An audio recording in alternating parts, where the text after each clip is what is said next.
Telugu cinema ఖ్యాతిని ప్రపంచానికి చాటి చెప్పిన మూవీ బాహుబలి 2 దర్శకధీరుడు తెరకెక్కించిన ఈ విజువల్ వండర్ రికార్డులపై రికార్డులు సృష్టిస్తోంది. విడుదలైన తొలి రోజు నుండే కలెక్షన్ల సునామీని సృష్టించింది. దేశ విదేశాల్లో దమ్ము చూపించింది. విడుదలైన 3 వారాల్లోనే 1500 కోట్ల రూపాయలను కొల్లగొట్టి భారత సినీ చరిత్రలోనే అత్యధిక వసూళ్లు సాధించిన మూవీగా బాహుబలి 2 ది కంక్లూజన్ నిలిచింది.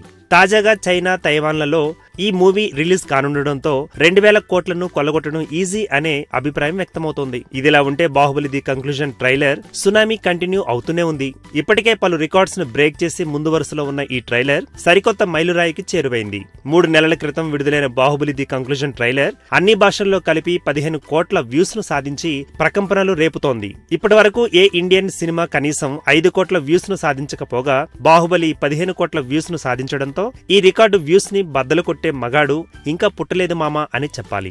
ఈ ట్రైలర్ ప్రస్తుతం 150 మిలియన్ల వ్యూస్ ను దాటేసిందని బాహుబలి 2 టీం తన అధికారిక ట్విట్టర్ ఖాతాలో తెలిపింది. ఈ వీడియో గనుక మీకు నచ్చినట్టయితే లైక్ చేయండి, షేర్ చేయండి, సబ్స్క్రైబ్ చేసుకోండి.